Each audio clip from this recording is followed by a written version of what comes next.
तो नमस्कार है दोस्तों। देखिए दोस्तों, झारखंड में होमगार्ड की वैकेंसी फिर से आ चुकी है और इस बार आई है गढ़वा जिला की ओर से निकल के। टोटल 1500 वैकेंसीज हैं। ठीक है, इसमें ग्रामीण और शहरी के लिए अलग अलग बांटे गए हैं। तो चलिए देखते हैं।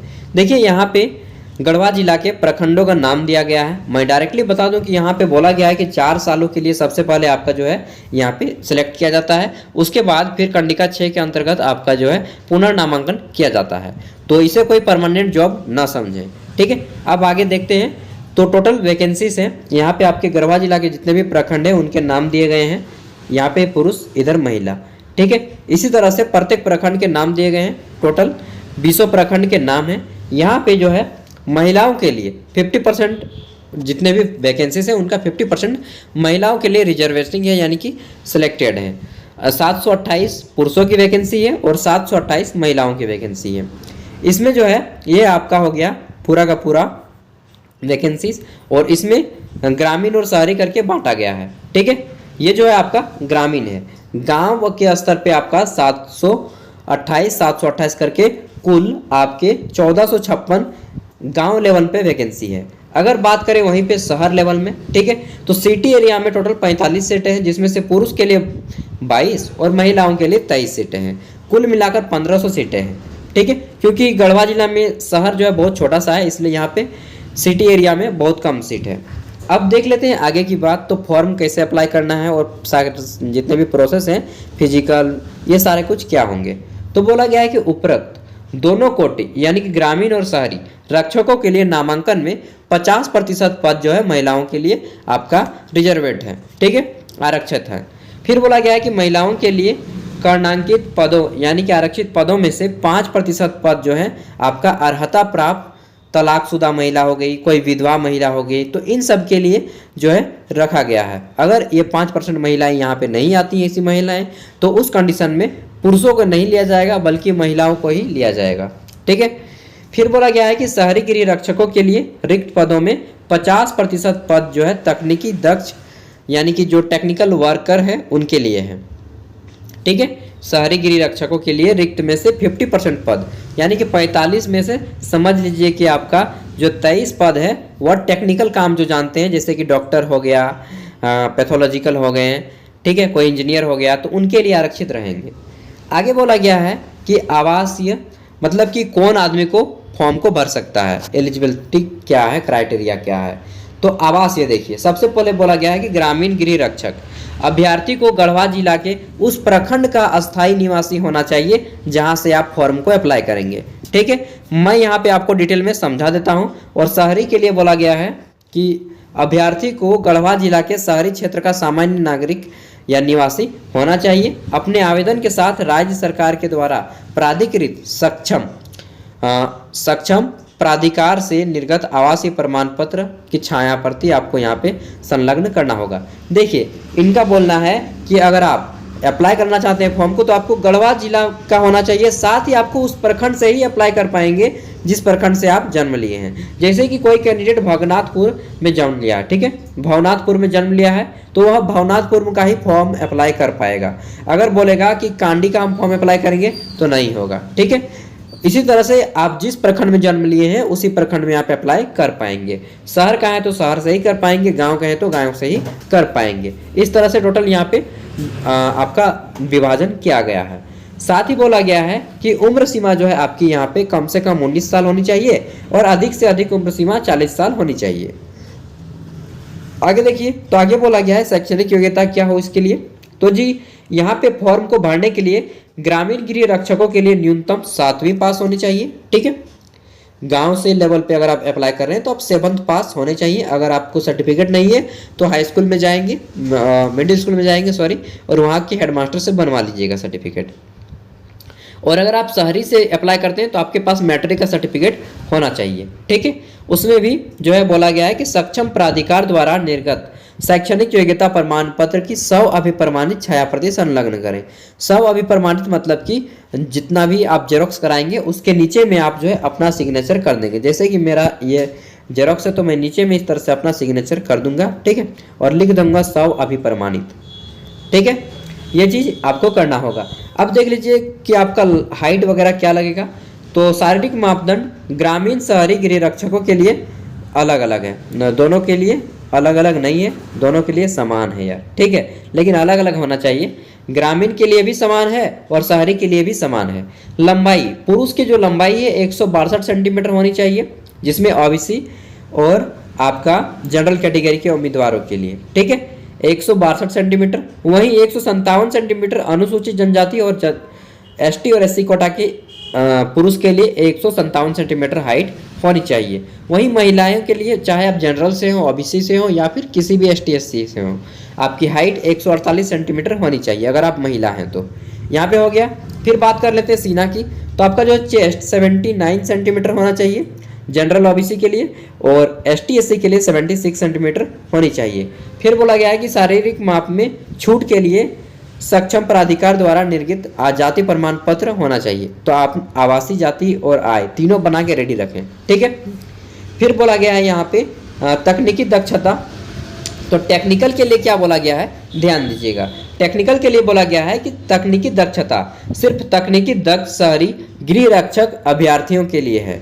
इसमें जो है अभ्यर्थी को विभिन्न तकनीक क्षेत्रों के दक्ष होना चाहिए तथा उससे संबंधित किसी कार्यालय यानी कि ऑफिस में कार्यरत स्वनियोजित तथा तकनीकी जानकार होने चाहिए।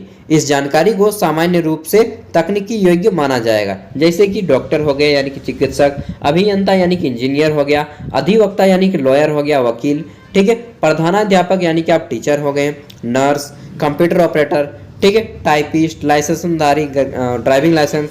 तो अगर आपके पास इस तरह के हैं तो आप यहाँ पे टेक्निकल कैटेगरी में आ जाएंगे। फिर बोला गया है कि चयन प्रक्रिया कैसे होगा जी। तो आपका जो सिलेक्शन होगा, यहाँ पे बोला गया है कि गृह रक्षक विभाग झारखंड सरकार रांची की अधिसूचना संख्या 5/4 यानी कि 5442 दिनांक 20/10/14 के आलोक में चयन समिति द्वारा निर्धारित चयन प्रक्रिया के अंतर्गत निम्नलिखित जांच परीक्षा ली जाएगी। तो कौन कौन सी जांच परीक्षा ली जाएगी, ध्यान से सुनिएगा, ठीक है। तो सबसे पहले आपका जो है लिया जाएगा शारीरिक जांच परीक्षा। इसमें जो है उसके अंतर्गत 1 मील यानी कि 1600 मीटर की दौड़ कराई जाएगी, ठीक है। फिर आपकी लंबी कूद, ऊंची कूद जो है, फिर शॉर्ट पुल, ये सभी आपके कराए जाएंगे। यहाँ पे देख सकते हैं डिटेल कि आपकी दौड़ में कितना है।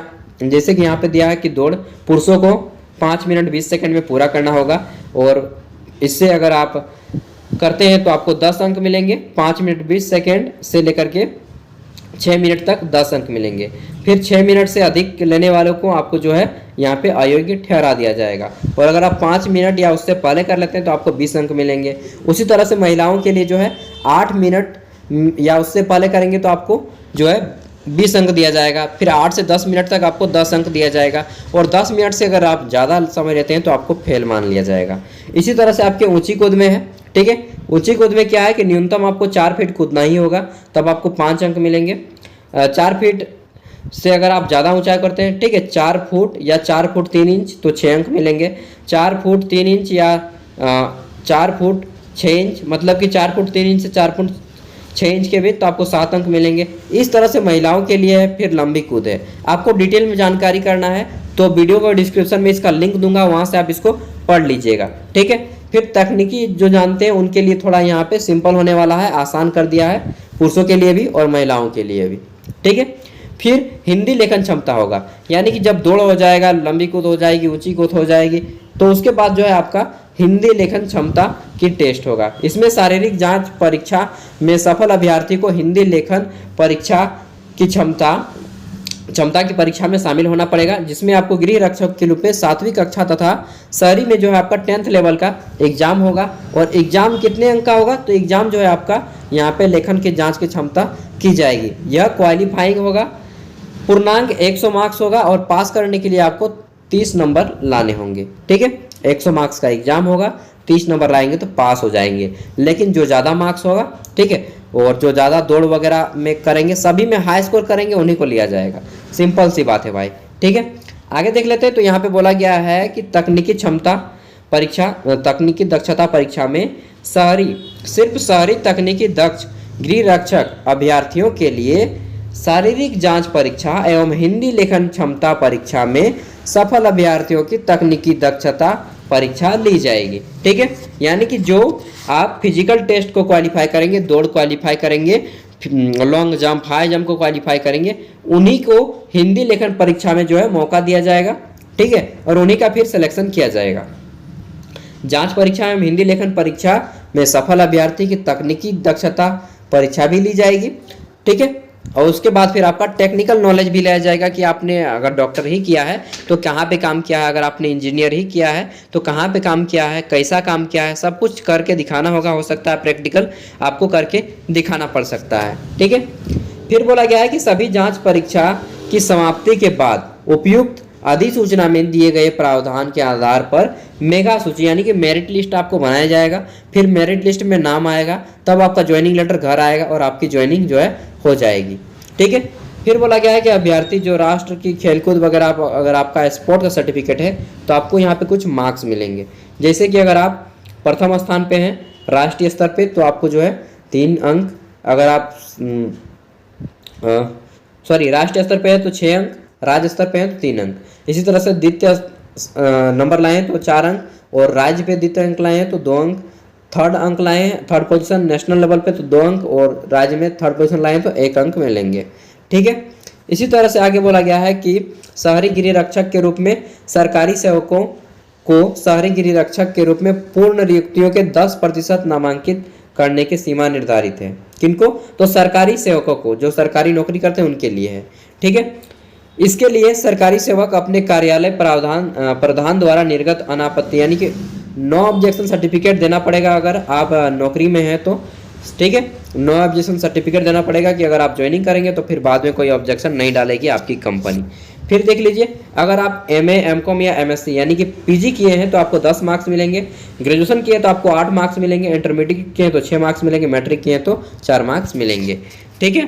फिर देख लीजिए, तो यहाँ पे बोला गया है आवेदन कैसे जमा करें। तो बोला गया है कि ऑनलाइन आवेदन भरने से आपका फॉर्म कैसे भरा जाएगा, ऑनलाइन आवेदन कैसे जमा करें, तो ऑनलाइन आवेदन भरने से संबंधित विस्तृत जानकारी आपको वेबसाइट पे मिल जाएगा। फिर बोला गया है कि विस्तृत आवेदन केवल जेप IIT रांची झारखंड द्वारा उपलब्ध कराए गए वेबसाइट पर दिनांक 25/4 यानी कि 25 अप्रैल से दिनांक 9 मई, ठीक है, 25 अप्रैल से 9 मई तक अपना आवेदन ऑनलाइन फॉर्म फिल कर सकते हैं। नोट कर लीजिए, 25 अप्रैल से लेकर के आपका 9 मई तक फॉर्म भरा जाएगा, ठीक है। 9 मई तक फॉर्म भरा जाएगा, 9 मई लास्ट डेट रहेगा फॉर्म भरने के लिए। फिर बोला गया है कि आपको जो है 9 मई तक फॉर्म भरा जाएगा। फिर बोला गया है कि किसी भी स्थिति में आवेदक द्वारा ऑफलाइन या पोस्ट ऑफिस के माध्यम से अगर आप फॉर्म जमा करेंगे तो आपका फॉर्म जो है रिजेक्ट कर दिया जाएगा मेरे दोस्तों, समझे। तो आपको फॉर्म ऑनलाइन अप्लाई करना है। आवेदन शुल्क की राशि 100 रुपये रहेगी, जो उपरोक्त वेबसाइट पर दिए गए लिंक के माध्यम से किया जाना अनिवार्य है। जैसे ही ऑनलाइन शुरू होगा मैं आपको ऑनलाइन करके दिखा दूंगा, मोबाइल या लैपटॉप जो भी आपके पास हो जाएगा। फिर है ऑनलाइन आवेदन में आवेदक द्वारा प्रमाण पत्र अस्वाभिप्रमाणित यानी कि सेल्फ स्टेटमेंट देना पड़ेगा, सेल्फ अटैच्ड पासपोर्ट साइज रंगीन फोटो, हस्ताक्षर अपलोड करना होगा। सब कुछ मैं करके दिखा दूंगा, ठीक है। आप आवासीय, जाति और आय तीनों कंप्लीट करके बना के रखिए। आवासीय और जाति इंपॉर्टेंट है, आय कराए या ना कराए, लेकिन आवासीय और जाति करा लें। साथ ही बोला गया है कि एक आवेदक जो है एक से अधिक आप फॉर्म को एक ही आवेदन पत्र स्वीकार होगा। एक से अधिक अगर आप अप्लाई करेंगे तो आपको जो है एप्लीकेशन रद्द कर दिया जाएगा, ठीक है। फिर बोला गया है कि अर्हता के अनुरूप आवेदक से ऑनलाइन आवेदन में मांगी गई सभी विवरणी को पूर्ण रूपेण भरा जा अनिवार्य है, ठीक है। तो जो भी चीजें हैं देखिए ये पूरी तरह से ऑथेंटिक है, और यहाँ पे आपको ऑनलाइन में ये सारी चीजें भरनी होंगी, यहाँ पे दिया गया है। जब ऑनलाइन शुरू हो जाएगा मैं आपको दे दूंगा, और अगर आपको अप्लाई करना है तो प्लीज़ एक बार नोटिफिकेशन को घर में खुद से पढ़ लेना है।